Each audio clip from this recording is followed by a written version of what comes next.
नमस्कार। परीक्षा कैंपस के ऑनलाइन प्लेटफॉर्म पर आप सभी का स्वागत है। प्रिय विद्यार्थियों, आपका एग्जाम का जो समय है बहुत ही सीमित है, यानी कि आने वाले अगले महीने में ही आपका लगभग एग्जाम होने की तिथि घोषित होने वाली है।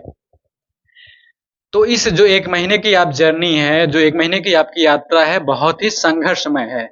इसमें आपको बहुत सारे उतार चढ़ाव देखने को मिलेंगे। आप कई बार डिप्रेशन में जाएंगे और कुछ दिन पढ़ाई के लिए मन नहीं करेगा और कुछ दिन बहुत मन करेगा।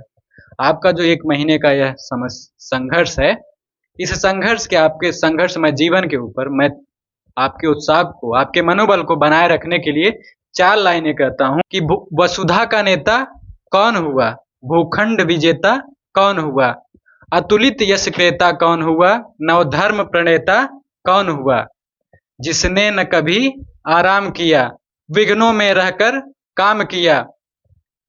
जब विघ्न सामने आते हैं, सोने से हमें जगाते हैं, मन को मरोड़ते हैं पल पल, तन को झंझोरते हैं पल पल, सतपथ की ओर लगा कर ही जाते हैं हमें जगा कर ही। यानी कि जो आपका ये संघर्ष का जीवन है, जो आपके जीवन में समस्याएं आएंगी, उन समस्याओं से सीख लेते हुए आप अपने जीवन को संवारते हुए आगे बढ़िए। आपकी इस यात्रा में हम परीक्षा कैंपस की टीम के द्वारा आपको पूरा सहयोग प्रदान करेंगे और आपके एग्जाम की जो तैयारी है उसमें पूरा सहयोग करेंगे। तो आइए आज हम शुरू करते हैं जीएस भाग के इतिहास विषय में। इसके पहले जो हमने पढ़ाए हैं उसमें 2 टेस्ट दिया है, जिसमें इसके पहले वाले टेस्ट में मध्यकालीन भारतीय इतिहास के बारे में हम जानकारी प्राप्त कर रहे थे, जिसमें मुगल काल से संबंधित प्रश्न हमने आप लोगों को सॉल्व करवाए थे। ठीक है, तो उसमें हम पढ़ रहे थे मुगल वंश। ठीक है, मुगल वंश कब होता है, शुरू होता है 1526 से, समाप्त कब, 1707 में। पहला शासक बाबर, आखिरी शासक बहादुर शाह जफर। ठीक है, अब बाबर के बारे में जानकारी प्राप्त करते हैं। बाबर मध्य एशिया यानी फरगना में इसका जन्म हुआ। फरगना वर्तमान में उज्बेकिस्तान में है। कहाँ पे जन्म, फरगना में। कई बार प्रश्न आते हैं कि फरगना वर्तमान में कहाँ है, तो वर्तमान में उज्बेकिस्तान। ठीक है,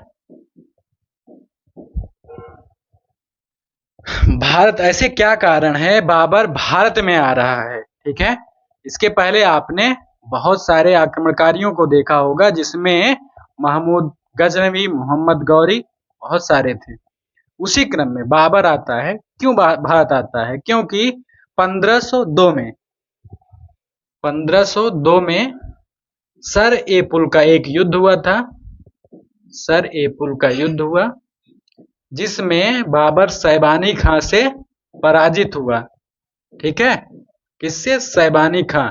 सैबानी खां नाम का एक शासक था, उसने बाबर को पराजित कर दिया। मध्य एशिया में बाबर को अब कहीं भी शरण नहीं मिल रही थी, क्योंकि मध्य एशिया की उस समय की जो राजनीति है बहुत ही संघर्ष की राजनीति है। उसमें कई कई राजवंश आपस में युद्ध में लगे हुए थे। तो बाबर ने पश्चिम न जाने की सोची और पूर्व की तरफ यानी भारत की तरफ प्रस्थान किया। भारत में आने के बाद बाबर ने भीरा के किले पर आक्रमण किया। भीरा कहाँ पे है? बाजौर इसे बोलते हैं।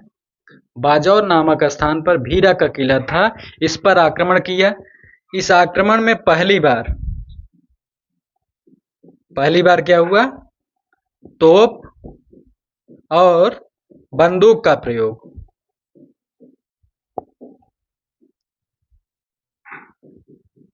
यानी कि मध्यकालीन भारत का पहला ऐसा युद्ध है जिसमें तोपों यानी बारूद और बंदूकों का प्रयोग हो रहा है। इसके बाद बाबर ने पानीपत का युद्ध किया। किसके बीच? इब्राहिम लोदी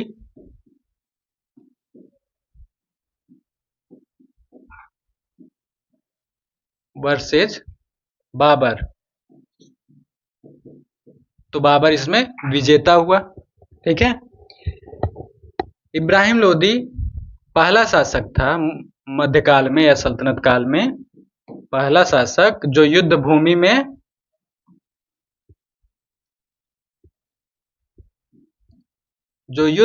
में मारा गया।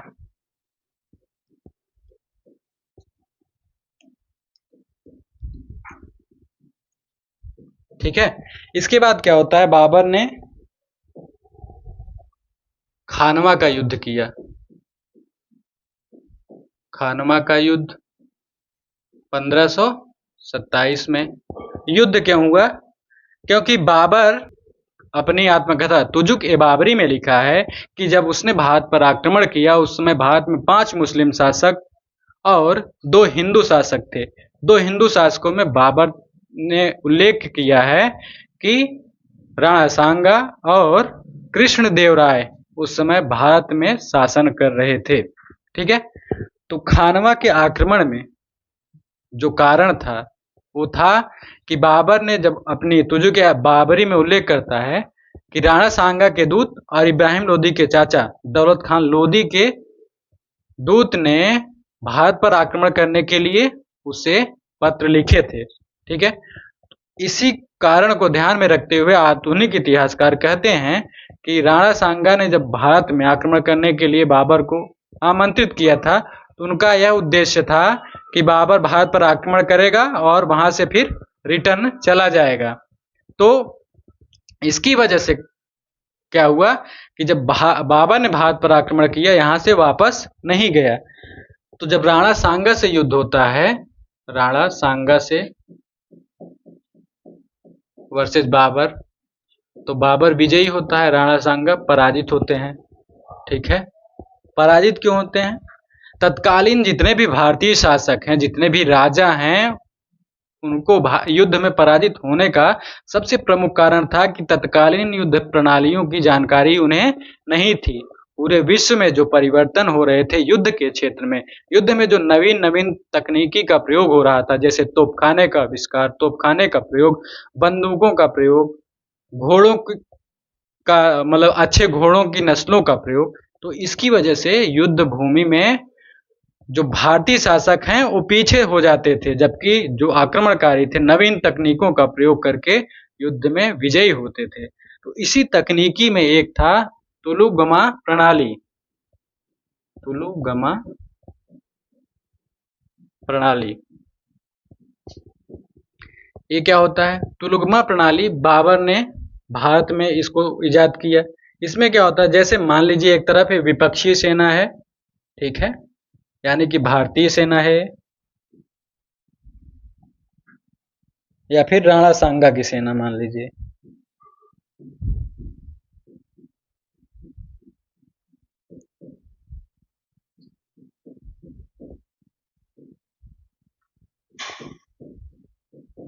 ठीक है, राणा सांगा की सेना है। तो इसमें क्या होता है, सभी भारतीय युद्ध में लड़ते थे, प्लस इसी में राजा जो है, ठीक है, राजा बड़े बड़े उसके जो हैं सेनापति, यानी कि पूरी भारतीय सेना एक साथ युद्ध में उतरती थी। ठीक है। इसमें क्या होता था, अधिकांश राजा जो क्या करते थे, हाथी का प्रयोग करते थे। हाथी का प्रयोग। अब देखिए भारतीय सेना अब किससे लड़ रहे हैं? तीर से। तीर से कम ही लड़ते हैं, लड़ते थे उस टाइम पे। अधिकांश शासक जो थे भाले का प्रयोग, भाला और तलवार, भाला और तलवार का प्रयोग कर रहे हैं, जबकि विपक्ष में जो बाबर की सेना है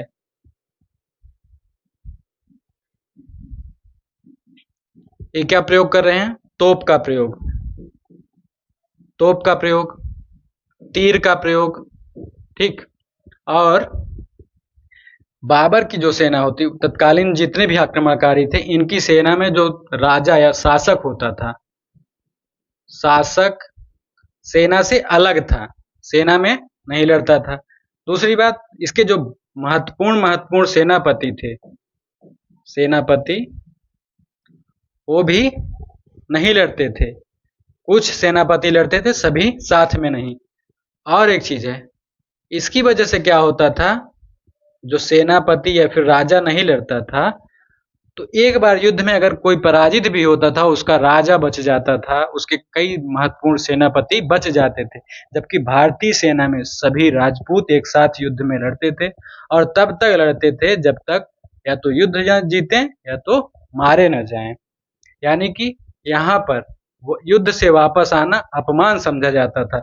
और इसमें क्या होता था, जब ये पराजित होने लगते थे भाग जाते थे तुरंत, यानी कि ये युद्ध से ही भाग जाते थे। तो इससे क्या होता था, सेना का कुछ ही हिस्सा खत्म होता था और हिस्सा बच जाता था, ताकि बाद में युद्ध की तैयारी में फिर से आ सके। अब देखिए, इसमें तुलगमा प्रणाली जो थी उसमें क्या होता था,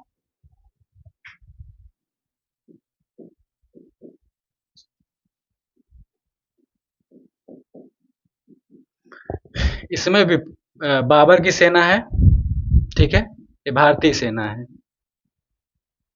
सभी सिपाही यहाँ पे खड़े हैं।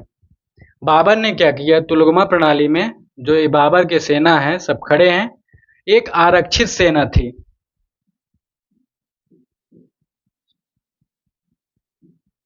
आरक्षित सेना। इसका क्या काम क्या था कि जब ये सैनिक लड़ रहे हैं आपस में, यानी विपक्षी सेना से, तो इतने जो सैनिक है एडवांस में खड़े हैं, यानी कि युद्ध उस समय नहीं कर रहे हैं, और भारतीय सेना संपूर्ण सेना युद्ध कर रही है, तो अपना जो इसका ताकत है वो धीरे धीरे खत्म हो रहा है। जबकि इनके पास जो जोश और उत्साह है, जो ताकत है, भी बचा हुआ है।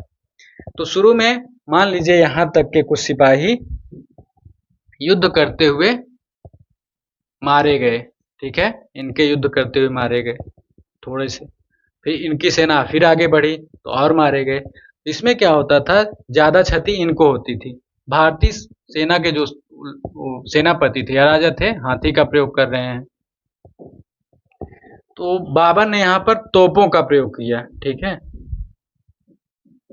तोपों को प्रयोग किया। तो अब जब तोप के गोले निकल रहे हैं, इससे भी सेना पराजित हो रही है, ठीक है।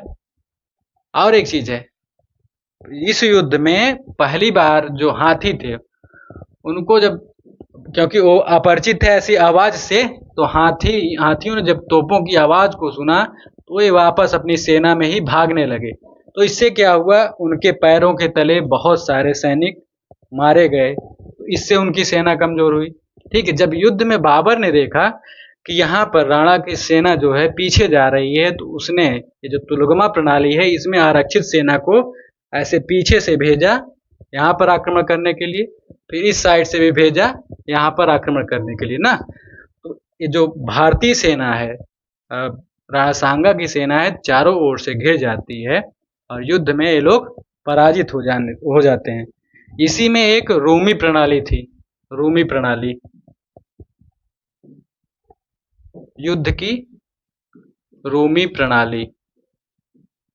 इसमें क्या होता था, इसमें सैनिक बाबर के खड़े हैं, ठीक है, बीच में जगह छोड़ा गया है, इसी में तोपों को बांधा गया है जंजीर से, ठीक, तोपों को जंजीर से बांध दिया गया है। यहाँ पर विपक्षी सेना पूरी खड़ी है, तोप से एक अपने गोले दाग रहे हैं।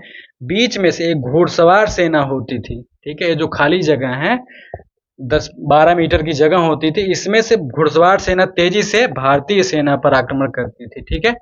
तो इससे इस दल में खलबली मच जाती थी, और ये जब लोग आक्रमण करते थे तीर धनुष के साथ जाते थे और यहीं से तीर बरसाते हुए जाते थे, इससे बहुत नुकसान होता था, ठीक है। तो ये जो नवीन प्रणाली है बाबर के द्वारा, इससे उसने बहुत सारे युद्धों में विजय प्राप्त की, ठीक है। तो इसके बाद क्या, पानीपत का युद्ध हुआ, फिर खानवा का, चंदेरी का युद्ध हुआ 1528 में, ठीक है। कब, चंदेरी 1528 में। इसमें मेदिनी राय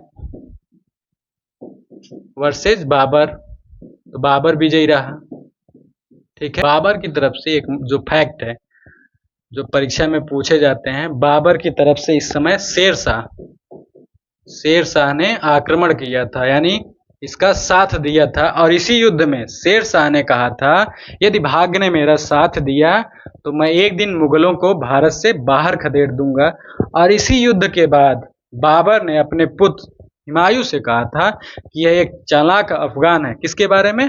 शेर शाह के बारे में कहा था कि यह एक चालाक अफगान है, हुमायूं तुम इससे सावधान रहना। ठीक है। इसके बाद फिर क्या होता है? घाघरा का युद्ध। ठीक है, क्या होता है? घाघरा का युद्ध कब हुआ? 1529। खास बात क्या है? जल एवं थल में, जल प्लस थल में लड़ा जाने वाला प्रथम युद्ध।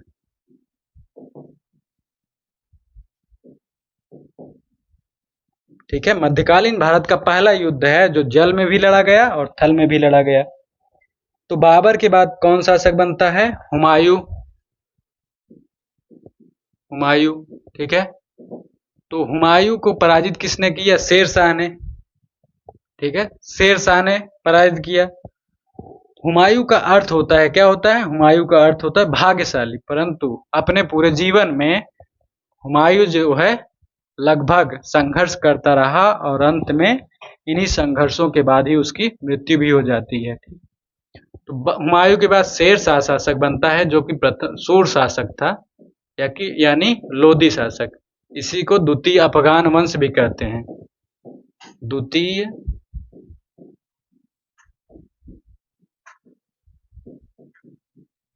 अफगान वंश। क्वेश्चन आता है कि द्वितीय अफगान वंश की स्थापना किसने की? शेर शाह ने। प्रथम अफगान वंश की स्थापना की बहलोल लोदी। इसमें बहलोल लोदी है, सिकंदर लोदी हैं और इब्राहिम लोदी हैं। ठीक है। बाद अकबर, अकबर शासक बनते हैं। ठीक, अकबर के बाद कौन है? जहांगीर। जहांगीर के बाद शाहजहां। शाहजहां के बाद औरंगजेब।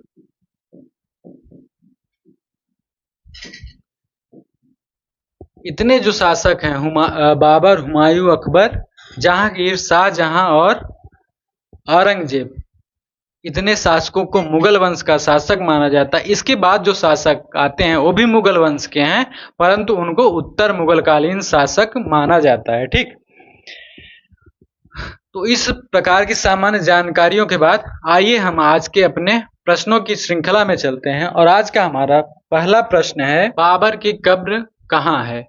हमारे ऑप्शन है दिल्ली, आगरा, कंधार और फतेहपुर सिकरी। तो इसमें हमारा जो सही उत्तर है आगरा। बाबर की जब मृत्यु होती है तो उसे आगरा में दफनाया जाता है। परंतु शेर शाह के समय, शेर शाह के समय बाबर की जो पत्नी है बीबी मुबारक, बीबी मुबारक यूसुफ जई,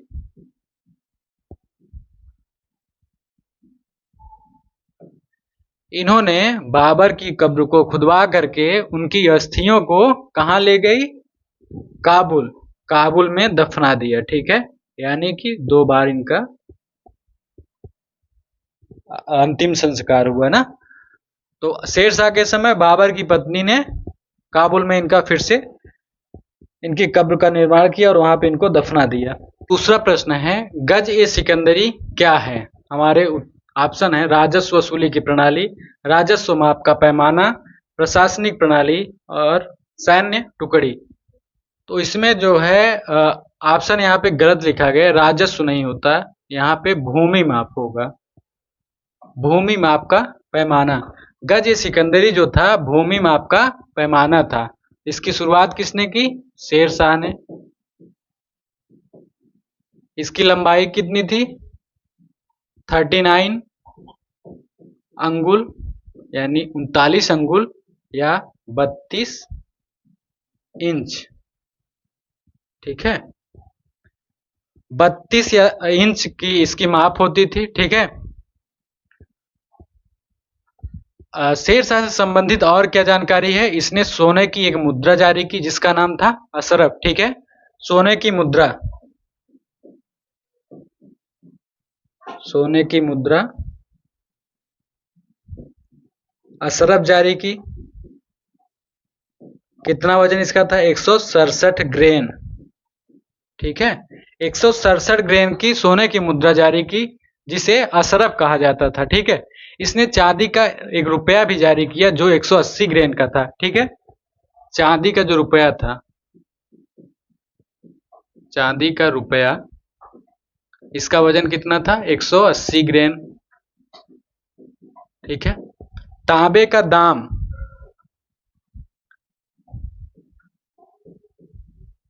तांबे का दाम, ये कितना था? इसका वजन 380 ग्रेन। ये जो सामान्य जानकारी है, कई बार प्रश्न में आता है कि शेरशाह द्वारा जारी चांदी के रुपए का वजन कितना था।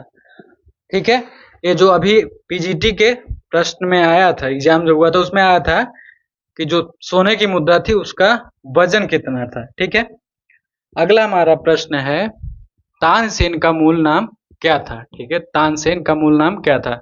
ऑप्शन है नीलकंठ, महेश दास, रामतनु पांडे और रामचंद्र। तानसेन कौन थे?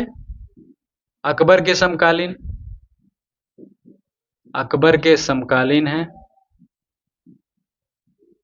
तानसेन के गुरु कौन है? हरिदास। कहाँ के थे? वृंदावन के, यानी मथुरा के। तो तानसेन का वास्तविक जो मूल नाम था रामतनु पांडे था। महेश दास किसका नाम था? महेश दास बीरबल का नाम था।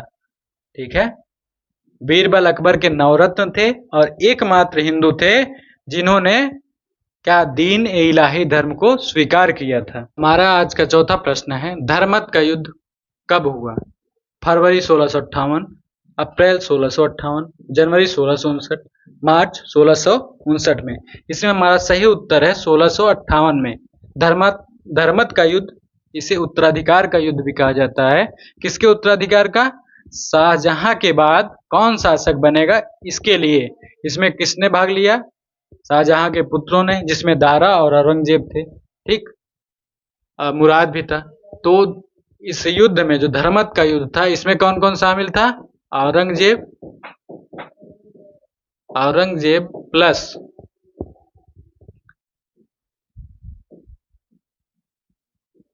मुराद। ठीक है, औरंगजेब और मुराद के विरुद्ध किसने युद्ध किया? दारा के सेनापति। दारा के सेनापति कौन थे? दारा की ओर से लड़ा राजा जसवंत सिंह।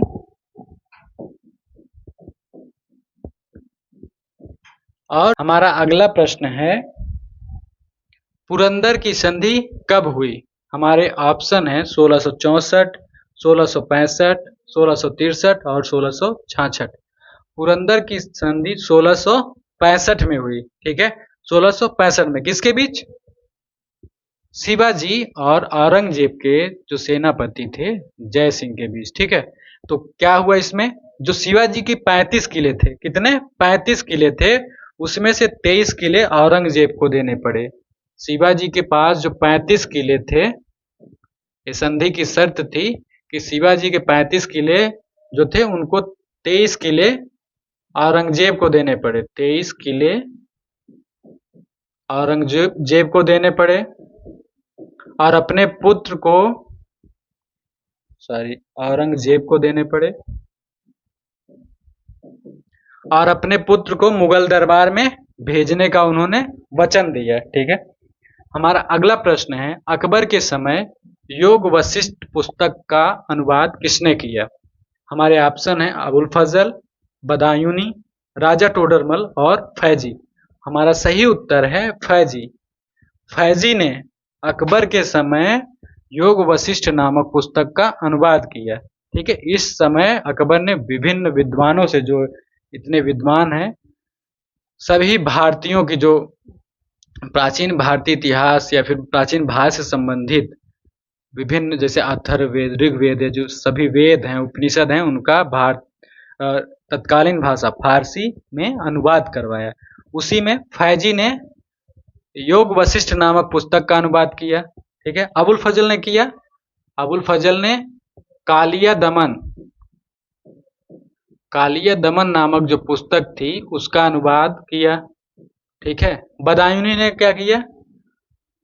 बदायूनी ने रामायण का अनुवाद किया। ठीक है, रामायण का। और एक पुस्तक थी सिंहासन बत्तीसी। सिंहासन बत्तीसी। सिंहासन बत्तीसी का अनुवाद फारसी भाषा में किया। ठीक है। राजा टोडरमल, जो राजा टोडरमल हैं, इन्होंने भागवत पुराण का अनुवाद किया। राजा टोडरमल कौन थे? अकबर के नवरत्न। इन्होंने क्या किया? राजस्व की प्रणाली की खोज की, राजस्व प्रणाली की, नवीन राजस्व प्रणाली शुरू की। इन्हें नवीन राजस्व प्रणाली, जिसे आईन ए दहसाला, आईन ए दहसाला कहा जाता है, जो अकबर के समय लागू हुआ, इसका प्रणेता यानी इसका खोजकर्ता कहा गया। हमारा अगला प्रश्न है, चित्रकला विभाग की सर्वप्रथम स्थापना किसने की? हमारे उत्तर हैं हुमायूं, अकबर, जहांगीर और शाहजहां। ठीक है। तो चित्रकला विभाग की स्थापना सबसे पहले अकबर ने की। चित्रकला विभाग की स्थापना सबसे पहले अकबर ने की। ठीक। तो एक बार देख लेते हैं अकबर के समकालीन, कई बार प्रश्न आते हैं परीक्षा में कि अकबर के समकालीन कौन कौन से चित्रकला के प्रमुख विद्वान थे। तो अकबर ने जब चित्रकला विभाग की स्थापना की, उन्होंने अब्दुल समद को चित्रकला विभाग का प्रमुख घोषित किया। ठीक है। चित्रकला विभाग का प्रमुख कौन था? अब्दुल समद। और इनके समय दसावन, माधव, ठीक है, दसावन, माधव और सांवल दास, मिस्किन, बहुत सारे ऐसे उस समय के प्रसिद्ध चित्रकार थे। उन्होंने इनके समय ही अपनी विभिन्न चित्रकलाओं में योगदान दिया। ठीक है। तो अकबर के समय जो प्रथम अग्रणी चित्रकार था वो कौन था? दसवंत था। ठीक है। दसवंत जो था वह अकबर के समय का बहुत ही बड़ा चित्रकार था। और जो एक बसावन नाम का चित्रकार था, बसावन यूरोपीय प्रकार के चित्र बनाने में माहिर था। यूरोपीय प्रकार के चित्र बनाने में कौन माहिर था? बसावन। ठीक है। अब एक चीज यहाँ पे देख लेते हैं कि जो हुमायूं है, हुमायूं के अंतर्गत कौन कौन से चित्रकार हैं? हुमायूं के अंतर्गत है मंसूर और मीर सैयद अली। मंसूर और मीर सैयद अली।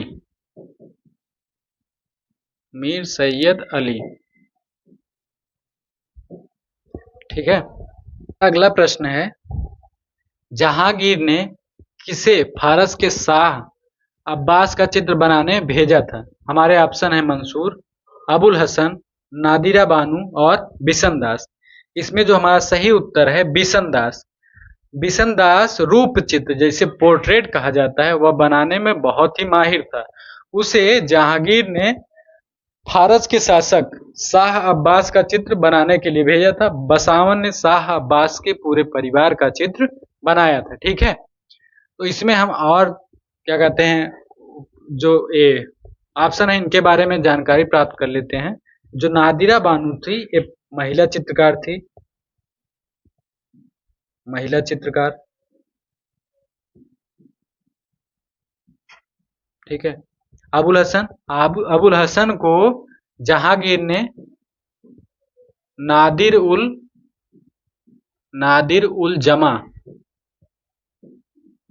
उल जमा की उपाधि दी। ठीक है। किसकी उपाधि? नादिर उल जमा।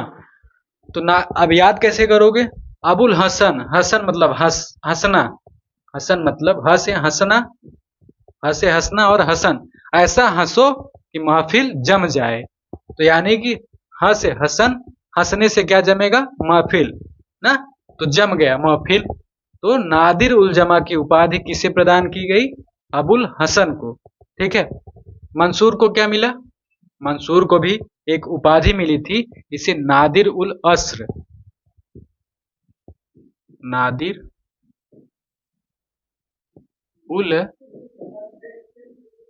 अस्र, नादिर उल अस्र की उपाधि मिली थी। मंसूर जो था पक्षी चित्र बनाने में बहुत ही विशेषज्ञ था, पक्षी चित्र। ठीक है, इसने साइबेरियन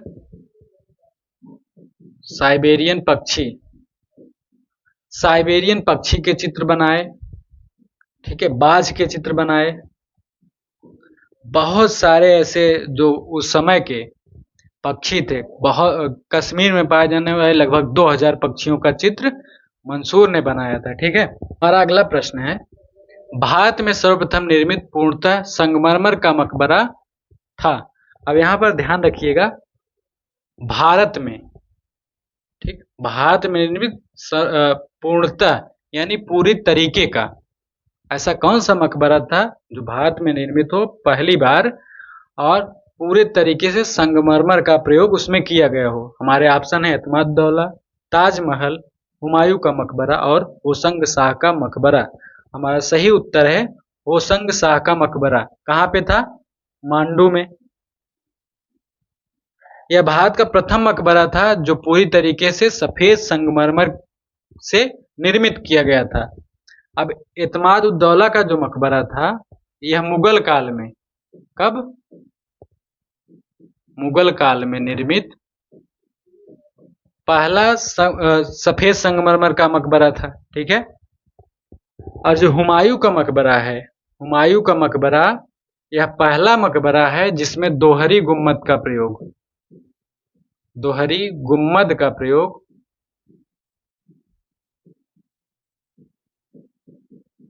पहली बार हुआ है। ठीक है, यानी कि पहली बार, ऐसा प्रश्न आया कि पहली बार दोहरी गुम्मद का प्रयोग किस मकबरे में हुआ है? तो हुमायूं का मकबरा है। इसे किसने बनवाया था? हाजी बेगम, जो कि हुमायूं की पत्नी थी, हाजी बेगम। और इस मकबरे को क्या कहा जाता है? एक वफादार बीवी की महबूबा पेशकश। ठीक, यानी कि जो इनकी पत्नी ने हुमायूं की याद में यह मकबरा का निर्माण करवाया था। एक प्रश्न आता है कि इस मकबरे का निर्माण किसने किया? तो मिर्जा गयास, मिर्जा गयास, मिर्जा गयास ने हुमायूं के मकबरे का निर्माण किया। हुमायूं के मकबरे में पहली बार दोहरी गुम्मद का प्रयोग और पहली बार 4 बाग पद्धति से क्या हुआ? पहली बार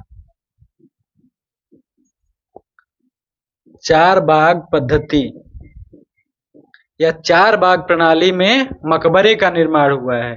ठीक है, हमारा अगला प्रश्न है, गुजरात विजय की यादगार में अकबर ने किसका निर्माण करवाया? हमारे ऑप्शन है बड़ा इमाम बाड़ा, बुलंद दरवाजा, जामा मस्जिद और सिद्दी बसीर।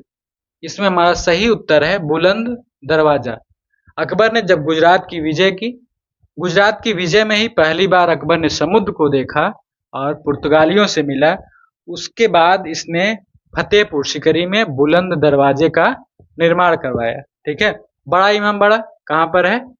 इसका उत्तर आप लोग कमेंट में दीजिएगा। अब जामा मस्जिद देख लेते हैं। जामा मस्जिद जो फतेहपुर में है,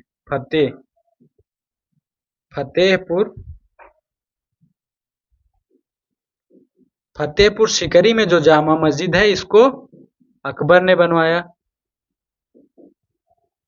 जो आगरा के किले में है, आगरा किले में है, इसे शाहजहां ने बनवाया।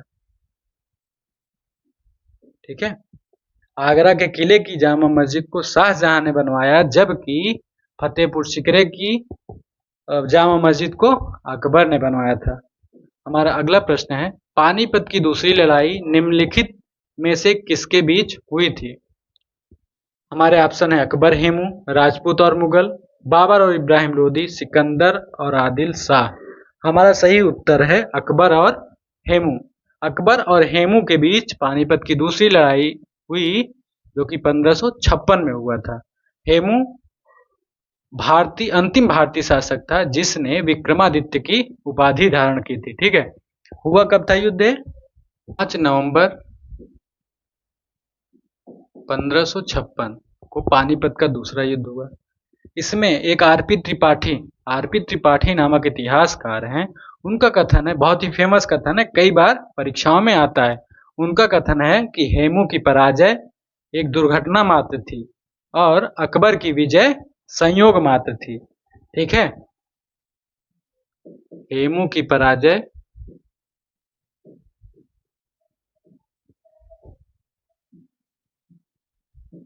दुर्घटना मात्र थी, जबकि अकबर की विजय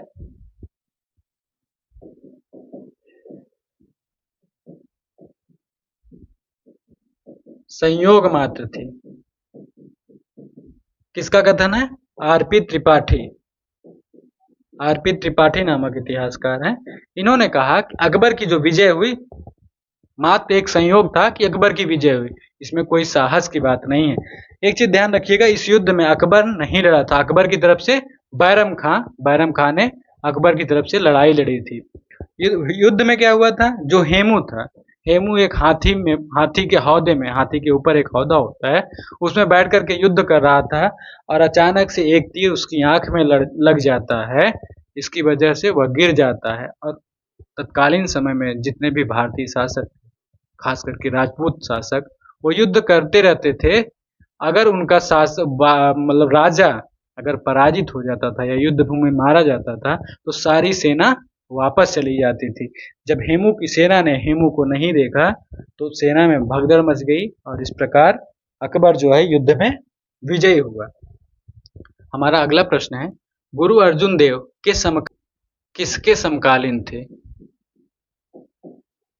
यानी कि निम्नलिखित शासकों में से किसके समकालीन अर्जुन देव थे? हमारे ऑप्शन है बाबर, शाहजहां, जहांगीर और औरंगजेब। तो हमारा सही उत्तर है जहांगीर। जहांगीर के समकालीन कौन थे? गुरु अर्जुन देव। जहांगीर के बारे में क्या कथन है? अब देखिए इसमें प्रश्न क्यों आया है अर्जुन देव के बारे में? क्योंकि जो शाहजहां का पुत्र था, कौन? खुसरो। ठीक है, शाहजहां का पुत्र खुसरो था। खुसरो ने शाहजहां के विरुद्ध विद्रोह किया और अर्जुन देव के पास गया, तो अर्जुन देव ने उसे आशीर्वाद दिया और विजयी होने की क्या की? कामना की, आशीर्वाद दिया। ठीक, तो खुसरो को एक उपाधि भी दी जाती है हुतात्मा संत की। ठीक है, कई बार ऐसे प्रश्न आते हैं कि हुतात्मा संत किसे कहा जाता है, तो वह खुसरो था। ठीक, जहांगीर के बारे में क्या है? जब इस विद्रोह को जब जहांगीर दबाने लगता है तो वो कहता है कि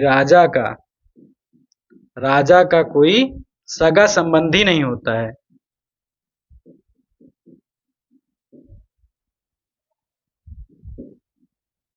नहीं होता है। ठीक है, यानी कि विद्रोह में जहांगीर कहता है कि राजा का कोई सगा संबंधी नहीं होता, जो भी विद्रोह करेगा उसको सजा दी जाएगी। हमें कमेंट में एक उत्तर बताइए कि दिल्ली सल्तनत में ऐसा कौन सा शासक था जिसने कहा था कि राजा का कोई सगा संबंधी नहीं होता है। जहांगीर जब शासक बनता है तो इसने आगरा में एक जंजीर बनवाई। ठीक है, जिसे न्याय की जंजीर कहा जाता है। न्याय की जंजीर ये 30 फीट लंबी थी। ठीक, क्या सोने की थी? 30 फीट लंबी, जिसमें 60 घंटियां लगी हुई थी। कितनी घंटियां? 60 घंटियां लगी हुई थी। जो जहांगीर था, जहांगीर की पत्नी का क्या नाम था? नूरजहां। ठीक है, नूरजहां इसका नाम था। एक चीज और ध्यान में रखिएगा, जो नूरजहां का ये दूसरी शादी थी। नूरजहां का पहला पति कौन था? नूरजहां का पहला पति अली कुली था। अली कुली बेग। ठीक है, अली कुली बेग था जिसका मृत्यु हो गई थी। तो जहांगीर ने इसे पहली बार नवरोज के अवसर पर देखा था और इसके रूप पर मोहित होकर के इससे विवाह की योजना बनाई। ऐसा माना जाता है, कई इतिहासकार कहते हैं कि नूरजहां के जो पति है, पहला पति अली कुली बेग की हत्या जहांगीर ने करवाई और इसके बाद उसे विवाह भी किया। हमारा अगला प्रश्न है, अंतिम मुगल बादशाह बहादुर शाह जफर था, उसके पिता कौन थे? यानी बहादुर शाह के पिता कौन थे? हमारा उत्तर है अकबर शाह प्रथम, अकबर शाह द्वितीय, औरंगजेब और शाहजहां। तो इसमें जो हमारा सही उत्तर है अकबर शाह द्वितीय, यानी कि अकबर द्वितीय के पुत्र का नाम बहादुर शाह जफर था। आप अकबर द्वितीय के बारे में जान लेते हैं। अकबर द्वितीय, ठीक है, यह पहला मुगल शासक जो अंग्रेजों के संरक्षण में राजा बना। अंग्रेजों के संरक्षण में शासक बना। ठीक है, प्रश्न आता है कि पहला मुगल शासक कौन था जो अंग्रेजों के संरक्षण में शासक बना। ठीक है, एक और चीज है इससे संबंधित, ये था कि 1835 में मुगलों के सिक्के बंद हो गए, मुगल सिक्के बंद हो गए और अंग्रेजों ने अपने सिक्के को चालू किया, मुगल सिक्के बंद। ठीक है, हमारा अगला प्रश्न है, अपने काल का महान संगीतज्ञ तानसेन किसके दरबार में था? इसके पहले मैंने बताया था आपको। इसमें हमारे ऑप्शन है जहांगीर, अकबर, शाहजहां और बहादुर शाह। तो तानसेन अकबर के दरबार से संबंधित थे। ठीक है, तानसेन के गुरु का नाम हरिदास था। हमारा अगला प्रश्न है, किस मुगल शासक ने जजिया कर को पुनः लगाया? ठीक है, अब यहाँ पर देखिए, पहले जानिए किसने समाप्त किया। तो अकबर ने समाप्त किया पहली बार 1664 में समाप्त किया, परंतु कुछ उलेमाओं के कहने पे उसे शुरू कर दिया था और अंतिम रूप से लगभग 1669 में उसे समाप्त किया था। तो हमारा जो प्रश्न है, किस मुगल शासक ने जजिया कर को पुनः लागू किया? तो हमारा उत्तर है औरंगजेब। औरंगजेब ने जजिया कर को फिर से स्टार्ट किया था। हमारा अगला प्रश्न है, हुमायूं द्वारा लड़े गए 4 प्रमुख युद्धों का तिथि अनुसार सही क्रम अंकित करें। हमारे ऑप्शन है, पहला ऑप्शन है चौसा, दौरा, कन्नौज या बिलग्राम और सरहिंद का युद्ध। यानी कि जो युद्धों का क्रम है उनमें कौन सा युद्ध क्रम, कौन सा इसमें विकल्प है जो क्रम से है? तो इसमें हमारा जो सही उत्तर है वो है बी, यानी कि दौरा, चौसा, कन्नौज और बिलग्राम फिर सरहिंद। ये जो युद्धों का क्रम है यही सही है। ठीक, इसके अलावा जितने भी ऑप्शन हैं गलत हैं। दौरा क्या? दौरा को दोहरिया का युद्ध भी कहते हैं। दोहरिया का युद्ध कब हुआ? 1532 में। ठीक है, चौसा 1539 में, कन्नौज या बिलग्राम 1540 में और लास्ट में वो सरहिंद लगभग 1543 के बीच में। हमारा अगला प्रश्न है, मुमताज महल का असली नाम क्या था? हमारे ऑप्शन है अर्जुमंद बानो बेगम, लाडली बेगम, महरुनिसा और रोशन आरा। तो हमारा जो सही उत्तर है अर्जुमंद बानो बेगम। अर्जुमंद बानो बेगम मुमताज महल का असली नाम था। इनका एक नाम था मलिका ए जमानी, ये उपाधि थी मलिका ए, ठीक है, मलिका ए जमानी की उपाधि मुमताज महल की थी।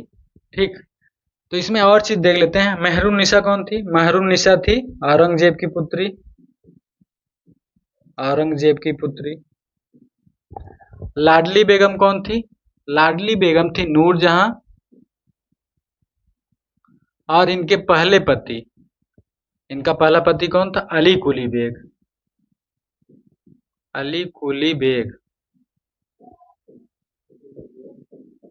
हाँ, अली कुली बेग, इसी का एक नाम शेर अफगान भी कहा जाता है। ठीक, शेर अफगान, शेर अफगान, अली कुली बेग या शेर अफगान की पुत्री का नाम लाडली बेगम था और रोशन आरा शाहजहां की पुत्री थी। शाहजहां की पुत्री। ठीक है। हमारा अगला प्रश्न है, अकबरनामा किसने लिखा था? हमारे ऑप्शन है, यहाँ पे गलत लिखा गया है, अब्दुल रहीम खान खाना, फैजी, अब्दुल कादिर बदायूनी और अबुल फजल। तो हमारा सही उत्तर है अबुल फजल। अबुल फजल ने अकबरनामा की रचना की। अकबरनामा के 3 भाग, तीसरा भाग है आइन ए अकबरी।